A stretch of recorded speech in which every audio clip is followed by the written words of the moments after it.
Goose Pond of small extent is on my way to Flint's Fairhaven, an expansion of Concord River, said to contain some 70 acres, is a mile southwest, and White Pond of about 40 acres is a mile and a half beyond Fairhaven.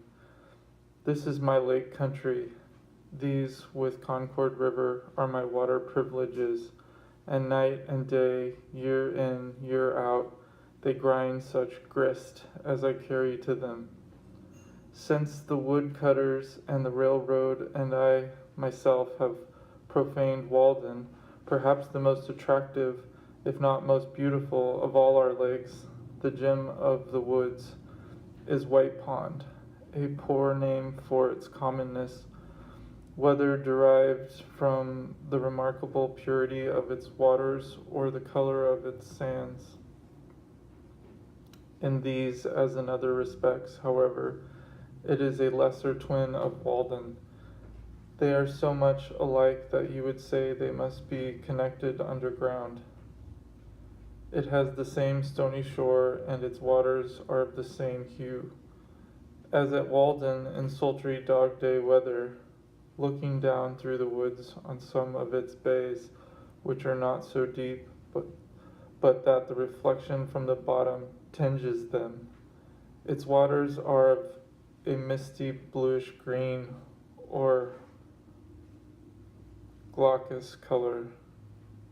Many years since I used to go there to collect the sand by cartloads to make sandpaper with, and I have continued to visit it ever since.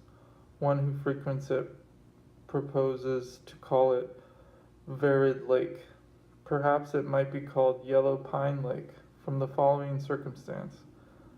About 15 years ago, you could see the top of a pitch pine of the kind called yellow pine hereabouts, though it's not a distinct species, projecting above the surface in deep water, many rods from the shore. It was even supposed by some that the pond had sunk, and this was one of the primitive forests that formerly stood there. I find that even so long ago as 1792, in a topographical description of the town of Concord by one of its citizens in the collection of the Massachusetts History Society, the author, after speaking of Walden and White Ponds, adds, in the middle of the latter may be seen, when the water is low, a tree which appears as if it grew in the place where it now stands, although the roots are 50 feet below the surface of the water. The top of the tree is broken off, and at the place measures 14 inches in diameter. In the spring of '49, I talked with the man who lives nearest the pond in Sudbury, who told me that it was he who got out this tree 10 or 15 years before. This tree 10 or 15 years before, as near as he could remember. It stood 12 or 15 rods from the shore, where the water was 30 or 40 feet deep. It was in the winter, and he had been getting out ice in the forenoon, and had resolved that in the afternoon, with the aid of his neighbors, he would take out the yellow old pine. He sawed a channel in the ice towards the shore, and hauled it over along and out to the ice with oxen. But before he had gone far in his work, he was surprised to find that it was wrong end upward, with the stumps of the branches pointing down, and the small end firmly fastened in the sandy bottom. It was about a foot in diameter at the big end, and he had expected to get a good saw log, but it was so rotten as to be fit only for fuel, if for that. He had some of it in his shed. There were marks of an axe and of woodpeckers on the butt. He thought that it might have been a dead tree on the shore, but was finally blown over into the pond, and after the top had become waterlogged, while the butt end was still dry and light. He drifted out and sunk wrong end up. His father, 80 years old, could not remember when it was not there. Several pretty large logs may still be seen lying on the bottom where, owing to the undulation of the surface, they look like huge water snakes in motion. This pond has rarely been profaned by a boat, for there is little in it to tempt a fisherman. Instead of the white lily, which requires mud, or the common sweet flag, the blue flag, iris versicolor, grows thinly in the pure water, rising from the stony bottom all around the shore, where it is visited by hummingbirds in June, and the color, both in its bluish blades and its flowers, and especially their reflection, is in singular harmony with the glacious water. White Pond and Walden are great crystals on the surface of the lake, lakes of light. If they were permanently congealed and small enough to be clutched, they would be, perchance, be carried off by slaves like precious stones to adorn the heads of emperors. But being liquid and ample and secured to us and our successes forever, we disregard them and run after the diamond of Kohinoor. They are too pure to have a market value. They contain no muck. How much more beautiful than our lives, how much more transparent than our characters are they? We never learned meanness of them. How much fairer than the pool before the farmer's door, in which his ducks swim. Hither the clean wild ducks come. Nature has no human inhabitant who appreciates her. The birds with their plumage and their notes are in harmony with the flowers. But the youth or maiden conspires with the wild, luxuriant beauty of nature. She flourishes most alone, far from the towns where they reside. Talk of heaven, ye disgrace earth.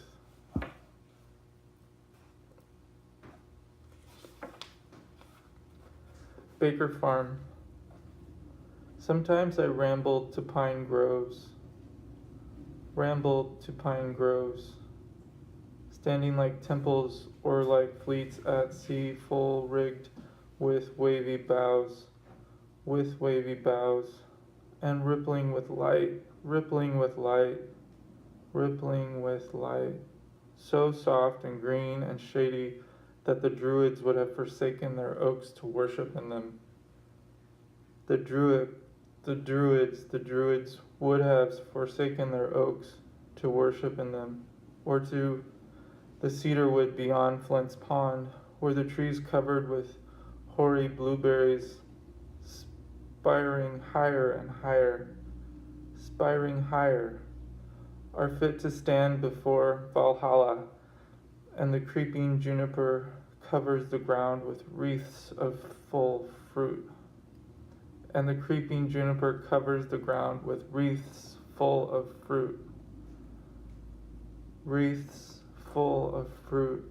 Or to swamps where the usnea lichen hangs in festoon from the white spruce trees, festoons and toadstools, round tables of swamp gods cover the ground, and more beautiful fungi adorn the stumps. Festoons, fungi adorn. Like butterflies or shells, vegetables, winkles, where the swamp pink and dogwood grow, the red alderberry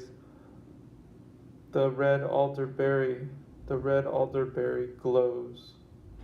Like eyes of imps and waxwork, grooves and crushes the hardest woods in its folds. And the wild hollyberries make the beholder forget his home with their beauty. and he is dazzled and tempted by nameless other wild forbidden fruits, too far for mortal, too fair for mortal taste. Instead of calling on some scholar, I paid many a visit to particular trees, of kinds which are rare in the neighborhood, standing far away in the middle of some pasture, or in the depths of a wood or swamp or a hilltop, such as the black birch, or which we have some handsome specimens, 2 feet in diameter, its cousin, the yellow birch, black birch, yellow birch, with its loose golden vest, perfumed like the fist.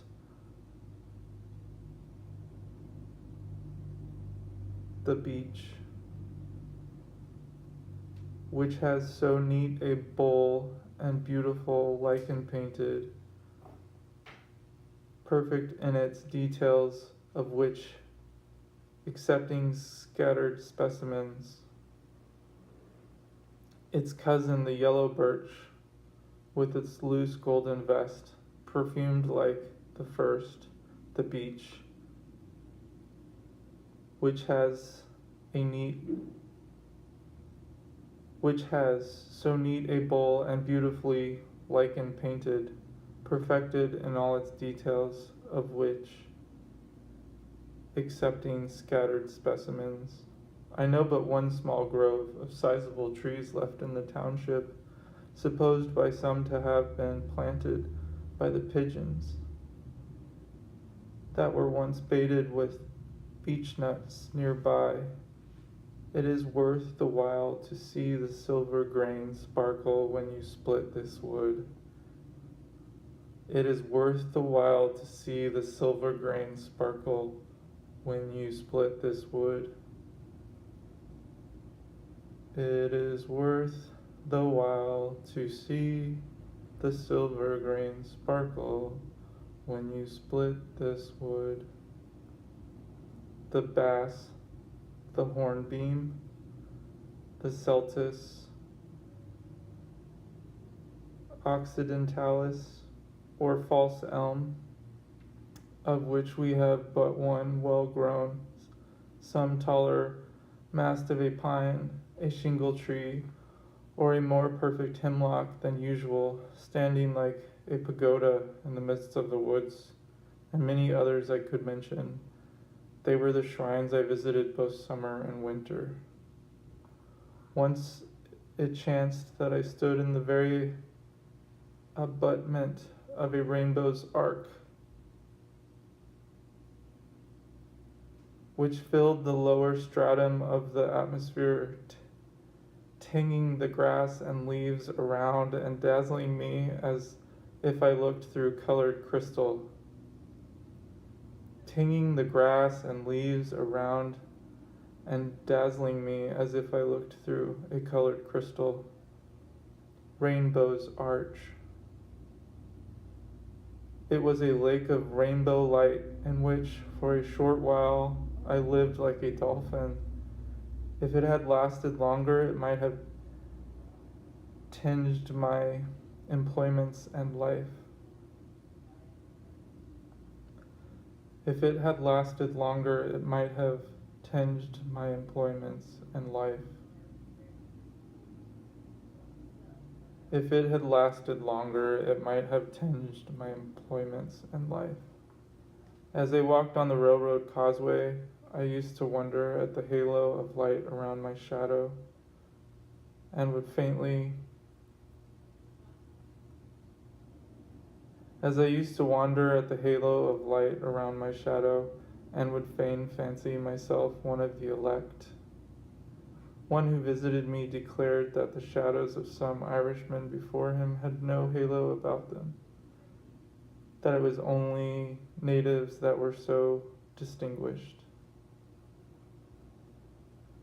Benvenuto Cellini tells us in his memoirs that after a certain terrible dream or vision which he had during his confinement in the castle of St. Angelo A resplendent light appeared over the shadow of his head at morning and evening.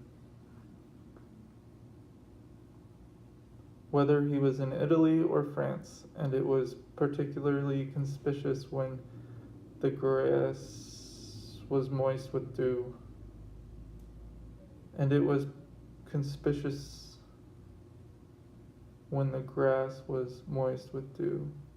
This was probably the same phenomenon to which I have referred, which is especially observed in the morning, but also at other times, and even by moonlight, though to a constant one it is not commonly noticed.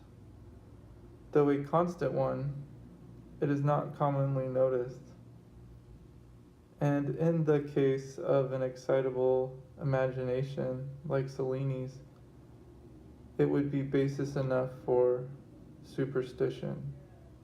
Besides, he tells us that he showed it to very few. But are they not indeed distinguished who are conscious that they are regarded at all? I set out one afternoon to go fishing to Fairhaven through the woods. My way led through a pleasant meadow and adjunct of the Baker farm, that retreat of which the poet had since sung, beginning, "The entry is a pleasant field, which some mossy fruit trees yield, partly to a ruddy brook, by gliding musquash undertook, and mercurial trout darting about."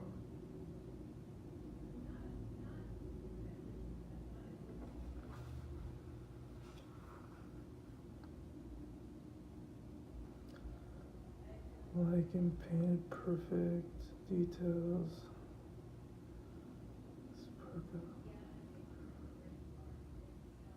It is worth the while to see the silver grain sparkle when you split this wood. It is worth the while to see the silver grain sparkle when you split this wood.